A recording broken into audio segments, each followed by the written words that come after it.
Perkenalkan, saya Angelia Kasih dengan NIM belakang 58. Jadi di sini saya akan membahas tentang fisiografi Pulau Madura.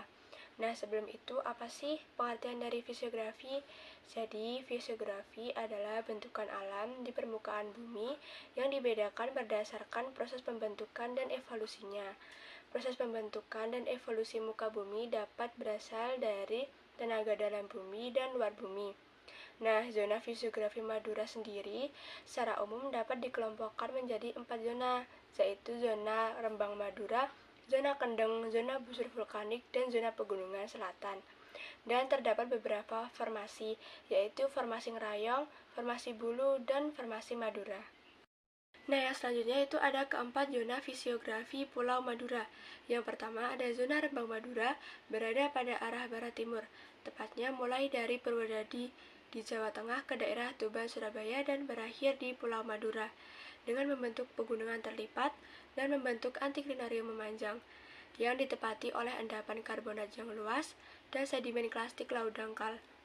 Yang kedua ada zona Kendeng, merupakan antiklinarium yang memanjang dari Semarang ke arah timur sampai Surabaya. Umumnya dibentuk oleh endapan vulkanik, batu pasir, batu lempung, dan napal. Yang ketiga ada zona busur vulkanik, saat ini menempati bagian tengah Jawa Timur, merupakan zona jajaran gunung api aktif saat ini yang memanjang dari barat timur dari Gunung Slamet, Sindoro, Merapi, Kelut, Semeru, hingga Gunung Ijen. Yang terakhir ada zona pegunungan selatan, berada pada arah barat timur yang memanjang dari Wonosari, Yogyakarta, hingga daerah Blambangan, Jawa Timur. Zona ini merupakan busur vulkanik Eosen-Miosen, terdiri atas endapan silisikllastik, vulkaniklastik, dan batuan karbonat dan vulkanik dengan kemiringan lapisan seragam ke arah selatan. Umumnya memiliki topografi dibentuk oleh batu gamping, vulkanik, dan sering dijumpai gejala kars. Nah, yang selanjutnya ada pembentukan Madura. Yang pertama itu fase pengangkatan Oligosen akhir Miosen, awal formasi ngimbang Kujundang Perpuh, terendapkan yang dicirikan oleh bentuk asimetri Halfgraben berarah timur laut barat daya. Nah, yang kedua ada fase penurunan cekungan Miosen awal formasi tahun terendapkan pada proses transgresi dan kenaikan muka laut. Yang ketiga, fase pengangkatan Miosen tengah, formasi Ngerayong dan Bulu terendapkan ketika kenaikan permukaan laut berhenti, proses transgresi dan sistem tinggian. Yang keempat, fase penurunan cekungan Miosen akhir, Pliosen, formasi Pasean terendapkan dan diikuti pengendapan formasi Madura yang berasosiasi dengan kenaikan permukaan laut pada paparan laut dangkal terbuka dan tenang. Yang kelima, fase pengangkatan aktif terjadi lagi pada kala Plistosen dan menyebabkan cekungan ini mengalami pengangkatan, perlipatan, dan penyesaran disusul oleh erosi dan denudasi, pengendapan formasi Pamekasan pada lingkungan fluviatil terjadi pada kala Plistosen, aluvium, dan terumbu koral terbentuk pada kala Holosen hingga sekarang. Assalamualaikum warahmatullahi wabarakatuh. Perkenalkan, saya Tegar Pratama Putra dengan NIM terakhir 66. Kali ini saya akan menjelaskan yaitu tentang pengertian stratigrafi menurut Bemland. Stratigrafi adalah suatu cabang geologi yang mempelajari tentang bentuk, susunan, distribusi geografis, rangkaian kronologi, klasifikasi, korelasi, dan hubungan dari lapisan batuan, khususnya sedimen. Assalamualaikum warahmatullahi wabarakatuh. Perkenalkan, nama saya Anggita Nuring Tias dengan NIM terakhir 90. Di sini saya akan menjelaskan mengenai susunan stratifikasi Madura menurut Van Bemmelen 1949. Yang pertama, zona-zona fisiografis Madura. Madura dibagi menjadi 7 zona fisiografis berdasarkan morfologi dan tektonik, yaitu yang pertama Gunung Api Quarter, kedua dataran aluvium Jawa di bagian timur, yang ketiga zona Rembang, 4 zona Randu Blatung, 5 zona Kendeng, dan 6 zona Solo, 7 zona Pegunungan Selatan bagian timur. Baik, saya akan menjelaskan mengenai stratigrafi regional Madura.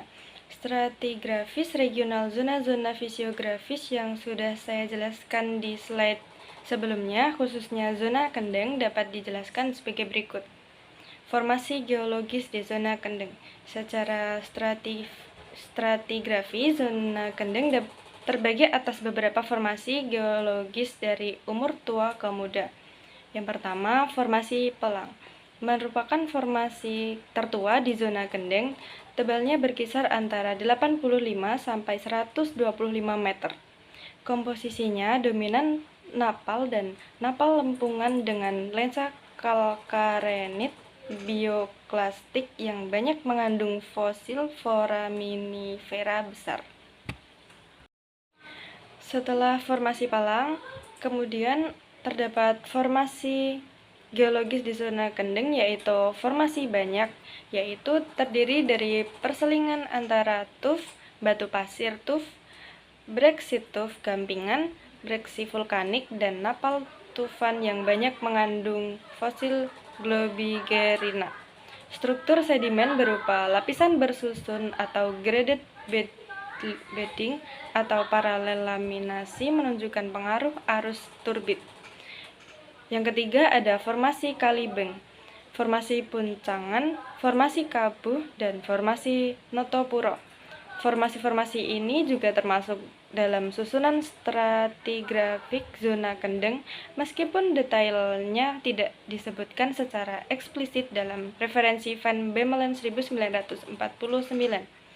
Demikianlah susunan stratifikasi Madura menurut Van Bemmelen 1949 yang membagi daerah tersebut berdasarkan perbedaan morfologi dan intensitas tektoniknya. Pengaruh dan proses vulkanisme terhadap terbentuknya daerah Madura.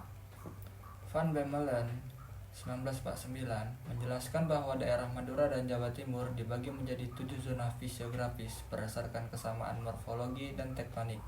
Salah satu zona tersebut adalah Anticlinorium Rembang yang meliputi wilayah timur Madura. Morfologi dan tektonik. Zona kendeng, salah satu subzona dari Anticlinorium Rembang, memiliki ciri morfologi berupa rangkaian perbukitan rendah dengan morfologi bergelombang, dengan ketinggian berkisar antara 50 hingga 200 meter.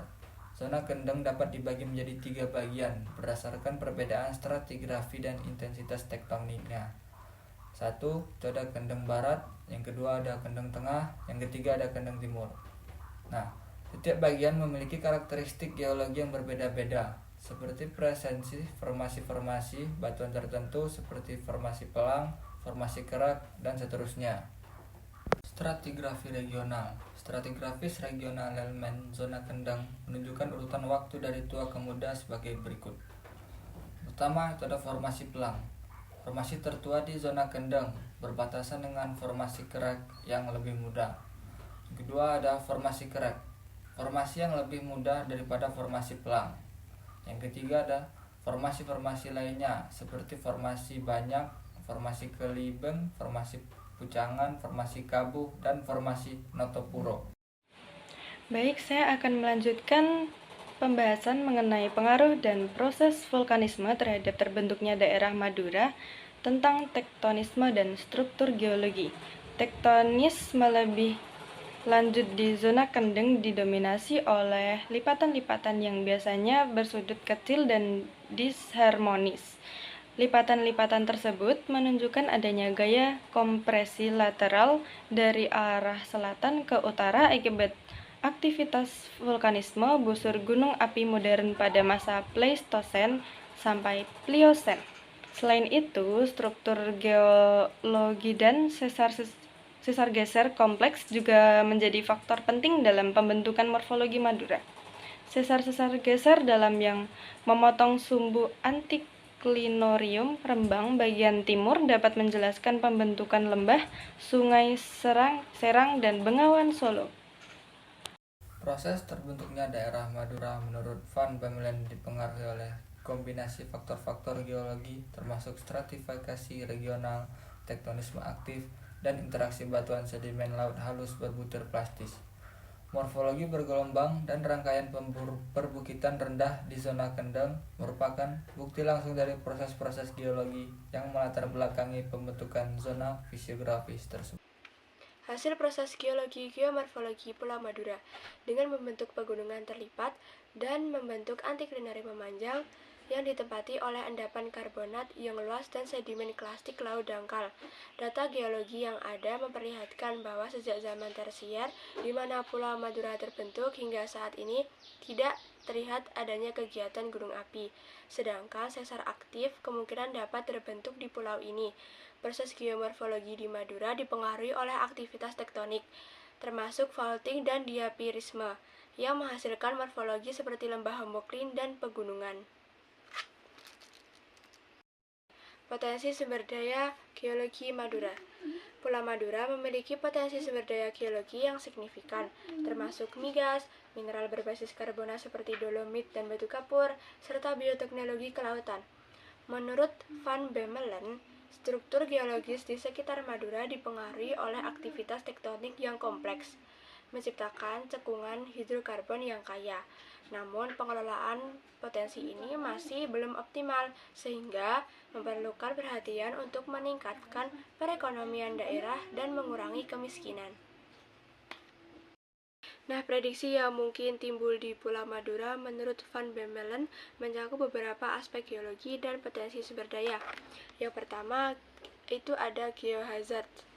Di api lumpur dan gas di perairan selatan Madura dapat menyebabkan risiko geologis, termasuk potensi gempa dan longsor. Yang kedua, ada struktur geologi. Dominasi pola struktur geologi seperti lipatan horizontal dapat mempengaruhi kestabilan tanah dan pengelolaan sumber daya. Yang ketiga, ada potensi sumber daya. Meningkatkan eksplorasi hidrokarbon di cekungan Jawa Timur berpotensi meningkatkan ekonomi lokal, tetapi juga membawa tantangan teknis terkait tekanan luap.